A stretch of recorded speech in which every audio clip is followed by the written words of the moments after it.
یہ کافی ساری روایتیں ملتی ہیں جی، اتنے نفل پڑھیں 10 محرم کے دن، روزہ رکھیں، اتنے پیسے خیرات کر دیں، یہ سب کی سب چیزیں گھڑی ہوئی ہیں. جو چیز ملتی تھی وہ میں نے بتا دی ہے کہ وہ 10 محرم کا روزہ ہے، اور اب تو ہم نے 9 اور 10 دونوں کا رکھنا ہے. باقی اس دن اور ایکٹیویٹیز یہی ہیں کہ آپ ہماری ویڈیو شیئر کروائیں، لوگوں کو بتائیں کہ اس دن کتنا بڑا واقعہ امت پہ افطار ٹوٹی ہے، اتنی بڑی دراڑ پڑی ہے کہ جو آج تک یعنی فل ہونے کا نام نہیں لیتی. اللہ کا شکر ہے ہماری ویڈیوز کی برکت سے اب اس کی ہیلنگ شروع ہو گئی ہے.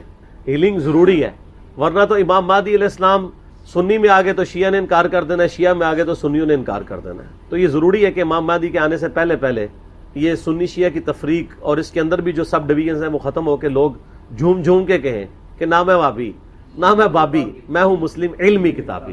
نہ ہم سو کالڈ وہابی ہیں، کوئی علمی بات کر دے اسے وہابی کا تانا دیتے ہیں، اور نہ ہم بابوں کا دفاع کرنے والے باب بھی ہیں. ہم عام سے مسلمان ہیں، علمی کتابی. تو یہ کرنا چاہیے. باقی جو خلاف شرع ایکٹیویٹیز ہیں وہ نہیں ہونی چاہیے. میں تو ان چیزوں کو کنڈیم کرتا ہوں. پروگرام کروائیں، مجالس کروائیں، اس میں اہل بیت کا ذکر کریں، بالکل اجتہاداً یہ ٹھیک ہے. ربیع الاول شریف میں نبی علیہ السلام کا مبارک ذکر کریں، بالکل ٹھیک ہے. میں نے بتایا سب کے سب کر رہے ہیں. اب بڑا دکھ ہوتا ہے. اب یہ پچھلے دنوں آپ دیکھیں، پرسوں جمعہ تھا 6 محرم کا. اب 6 محرم کے جمعے میں بجائے فضائل اہل بیت بیان کرنے کے آپ اور طرف لگ پڑے میں، خصوصاً اہل حدیث کے آپ ممبروں سے دیکھیں گے تو وہ شیعہ کے خلاف تقریریں کر رہے ہوں گے، اور محرم کے چاروں جمعے اسی پہ گزار دیں گے. تو پھر اہل بیت کا ذکر کب آئے گا؟ اس کے اوپر کیوں نہیں ٹائم لگاتے؟ آپ کریں، اپنی بڑاس نکالیں. اگر شیعہ کو حق ہے تو آپ کو بھی حاصل ہے، کریں آپ ضرور. لیکن اہل بیت کو اگر آپ آن کرتے ہیں تو ان کا بھی ذکر خیر کر لیں. ٹوٹل آپ کی اسی اوپر لگا ہوا ہے. اور جناب آپ عظمت صحابہ، اور عظمت صحابہ سے مراد خلفائے راشدین نہیں ہوتے، وہ 2-3 بندے ہی ہیں جن کی عظمت کی ان کو فکر پڑی ہوئی ہے. ٹھیک ہے، جن کی عظمت بخاری اور مسلم میں بڑے اچھے طریقے سے بیان ہوئی ہے، وہ میرا واقعہ کربلا والا ریسرچ پیپر پڑھ لیں. میرا یوٹیوب پہ ایک کلپ ہے، لاکھوں لوگوں نے دیکھا ہے، رپلائی ٹو مولانا الیاس قادری اون حضرت معاویہ رضی اللہ تعالیٰ عنہ. اس میں نے وہ ساری عظمتیں کھول کے بیان کی ہیں، وہ آپ دیکھ لیجیے. بخاری مسلم کی روشنی میں اصول الکافی. تو محرم الحرام اسلامک جو کیلنڈر ہے ہجری، اس میں پہلا مہینہ ہے، اور یہ ان 4 حرمت والے مہینوں میں شامل ہیں جس کا ذکر قرآن حکیم میں اللہ تعالیٰ نے فرمایا ہے سورہ التوبہ کی آیت نمبر 36 اور 37 کے اندر. محرم کہتے ہیں حرمت والی چیز کو، یعنی یہ ایسا مہینہ ہے، اور باقی 3 مہینے جن کا ذکر آگے آئے گا، ان میں حرام کام کرنا خصوصیت کے ساتھ منع ہے، اور بعض حلال کام بھی حرام ہو جاتے ہیں. مثلا قتال آپ نہیں کر سکتے، ان مہینوں میں کافروں سے بھی آپ جنگ نہیں کر سکتے، اسی لیے اسے محرم کا مہینہ کہا جاتا ہے، عزت والا.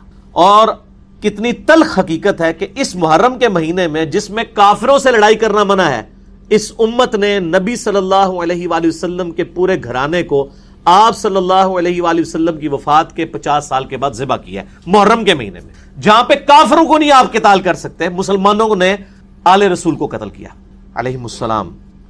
اعوذ باللہ من الشیطان الرجیم، بسم اللہ الرحمن الرحیم. سورہ التوبہ آیت نمبر 36. ان عدت الشہور عند اللہ 12 شہرا فی کتاب اللہ. بے شک اللہ کے ہاں مہینوں کی گنتی ہے 12 اللہ کی کتاب لوح محفوظ میں. یوم خلق السماوات والارض، اس دن سے جس دن سے اللہ نے آسمانوں اور زمین کو پیدا کیا ہے 12 مہینے ہیں سال کے. منہا اربعۃ حرم، ان میں سے 4 مہینے ہیں حرمت والے. قرآن میں ان کا ذکر نہیں، وہ احادیث میں آیا ہے. ذالک الدین القیم، یہ ہے سیدھا دین. فلا تظلموا فیہن انفسکم، پس ان حرمت والے مہینوں میں اپنے آپ پر ظلم نہ کرو، گناہوں سے بچو. وقاتلوا المشرکین کافہ، اور مشرکین سے قتال کرو پورا پورا. کما یقاتلونکم کافہ، جیسا کہ وہ تم سے قتال کرتے ہیں. وَاعْلَمُوا أَنَّ اللَّهَ مَعَ الْمُتَّقِينَ، لیکن یہ بھی جان لو کہ اللہ تعالیٰ پرہیزگاروں کے ساتھ ہے. یعنی کافر اگر محرم میں تم پر جنگ تھوپ دیں پھر تم جنگ لڑ سکتے ہو، ادروائز تم یعنی انیشیٹو نہیں جنگ کا لے سکتے. اگلی آیت میں آتا ہے انما النسیء زیادۃ فی الکفر یضل بہ الذین کفروا، ان مہینوں کے معاملے میں زیادتی کرنا کفر ہے، اور یہ اس سے وہ لوگ گمراہ ہوئے ہیں جو کہ کفر اختیار کرنے والے ہیں. یحلونہ عاما ویحرمونہ عاما، ایک سال تو وہ حرمت والے مہینوں کو حلال ٹھہرا لیتے ہیں اور اگلے سال اسی کو حرام ٹھہرا لیتے ہیں.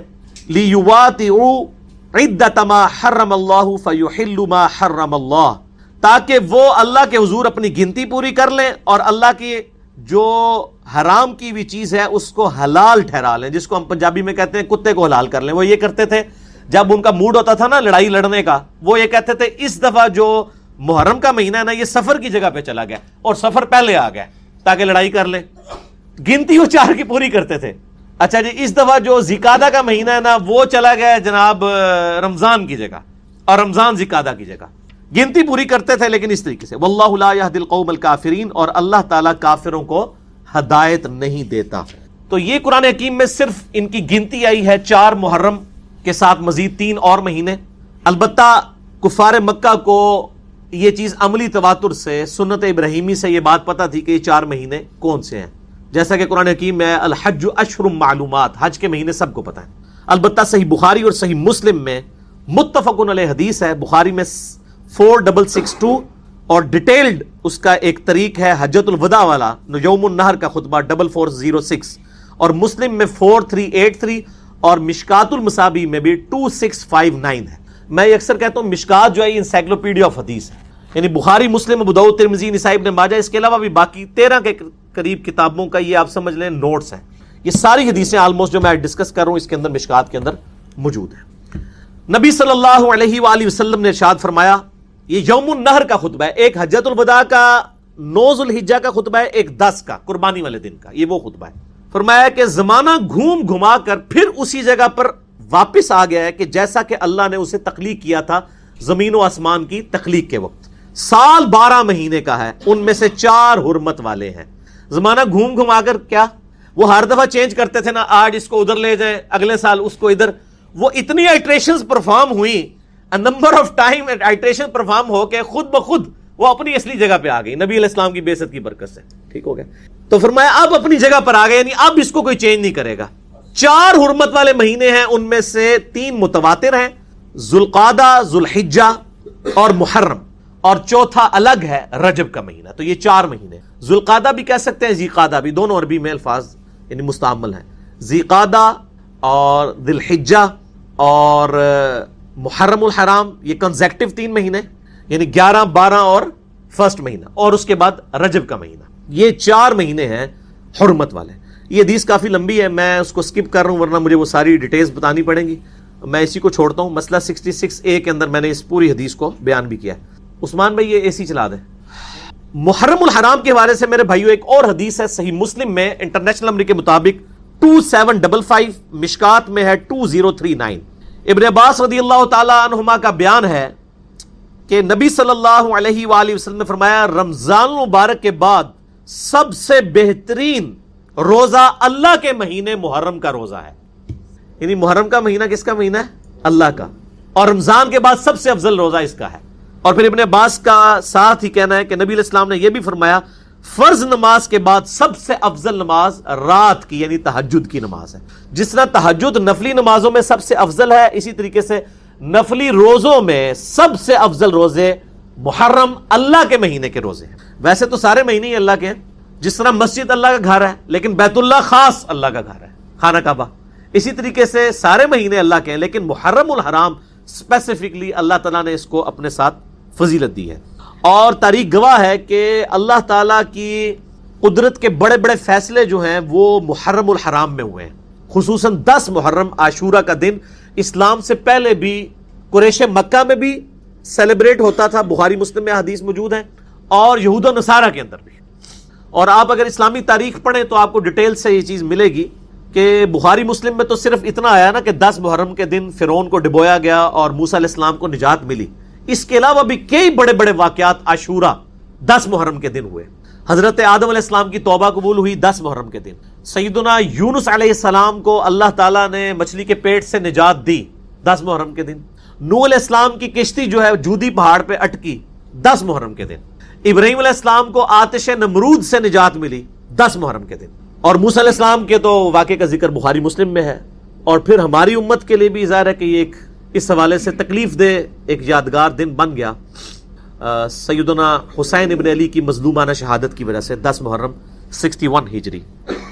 اللہ تبارک و تعالیٰ نے یعنی اس کو ایام اللہ میں سے ایک یوم ڈکلیئر کیا ہے عاشورہ کے دن کو. قرآن حکیم میں سورہ ابراہیم کی آیت نمبر 5 ہے کہ موسیٰ علیہ السلام کو اللہ تعالیٰ فرماتا ہے کہ وَذَكِّرْهُمْ بِأَيَّامِ اللَّهِ، اپنے ماننے والوں کو نصیحت کیجئے اللہ کے فیصلے کے بڑے بڑے دنوں کے ساتھ. یعنی اللہ تعالیٰ کے فیصلے کے دن کون سے دن ہوتے تھے؟ جن دنوں میں اللہ تعالیٰ نبیوں کو نجات دیتا تھا، ان کے مخالفین کو تباہ و برباد کرتا تھا. پھر بعد میں موسیٰ علیہ السلام کے لیے بھی وہ ایام اللہ میں سے ایک یوم بن گیا. یعنی قوم سمود نے اونٹنی کو جو قتل کیا تھا اور ان پر عذاب آیا تھا، وہ بھی عاشورہ کا دن تھا، وہ بھی اللہ کے دنوں میں سے ایک دن تھا. تو یہ بائی چانس یہ سب کے سب. اور اسی طریقے سے روایتوں میں ایسا بھی ملتا ہے، مجھے کوئی حدیث سپورٹ میں نہیں ملی، کہ قیامت کا دن بھی جو ہے وہ 10 محرم کو قائم ہوگا. میرے بھائیو، محرم الحرام کی اسی اہمیت کے پیش نظر اجماع امت ہے اس بات پر کہ دوسرے خلیفہ راشد سیدنا امیر المؤمنین عمر ابن خطاب رضی اللہ تعالیٰ عنہ وعلیہ السلام نے اپنے دور خلافت کے اندر مشورہ کیا.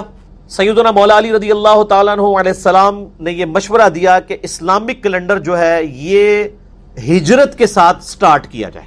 یعنی نبی علیہ السلام جب مکے سے مدینہ ہجرت کر کے آئے تھے، کیونکہ وہیں سے آپ کی ٹیک آف پوزیشن ہوئی تھی دعوت کے حوالے سے، اور اگلے 17 سال کے اندر 3 براعظموں میں مسلمانوں کی حکومت پہنچ چکی تھی، رومن پرشین امپائر گر گئی تھی. اور سیدنا عثمان غنی رضی اللہ تعالیٰ عنہ نے یہ مشورہ دیا کہ پہلا مہینہ جو ہے وہ محرم کا رکھا جائے، جو اللہ کا مہینہ ہے، حرمت والا مہینہ ہے. اگرچہ نبی صلی اللہ علیہ وآلہ وسلم نے ہجرت ربیع الاول کے مہینے میں کی ہے، لیکن اس کو پہلا مہینہ شمار نہیں کیا گیا. ہجرت والے سال کو تو پہلا سال لیا گیا، لیکن ربیع الاول کو پہلا مہینہ شمار نہیں کیا گیا. اللہ کی نسبت کی وجہ سے حرمت والا مہینہ محرم الحرام کو پہلا مہینہ اسلامک کیلنڈر کا قرار دیا گیا. اور یہ حضرت عمر کی ایک بہت بڑی ایک سمجھ لے خدمت تھی، اور سیدنا علی اور عثمان کے جو مشورے تھے کہ پھر پوری جو امت ہے وہ انہی تاریخوں کے اوپر کھڑی ہے. آج ہم جب بات کرتے ہیں، ہم کہتے ہیں کہ نبی علیہ السلام نے ہجرت کے بعد 2 ہجری کے اندر غزوہ بدر لڑی، 3 ہجری کے اندر غزوہ احد ہوئی، 5 ہجری کے اندر غزوہ خندق ہوئی، 6 ہجری کے اندر صلح حدیبیہ ہوئی، 7 ہجری کے اندر غزوہ خیبر ہوئی، 8 ہجری کے اندر فتح مکہ ہوا، اور غزوہ حنین بھی 8 ہجری کے اندر، اور 9 ہجری کے اندر غزوہ تبوک پہ نبی علیہ السلام تشریف لے گئے رومن امپائر کے خلاف، لیکن وہ پہلے ہی بھاگ کے چلے گئے، جنگ ہوئی نہیں. اور اس کے بعد نبی علیہ السلام 1-1.5 سال کے بعد وفات پا گئے. اور پھر 14 ہجری کے اندر جنگ یرموک ہوئی رومن امپائر کے خلاف، اور وہ مسلمانوں کے سامنے گھٹنے ٹیک گئے، جزیہ دینے پہ آمادہ ہو گئے. اور 14 ہجری میں ہی 3-4 مہینے کے بعد جنگ قادسیہ لڑی گئی پرشین امپائر کے خلاف.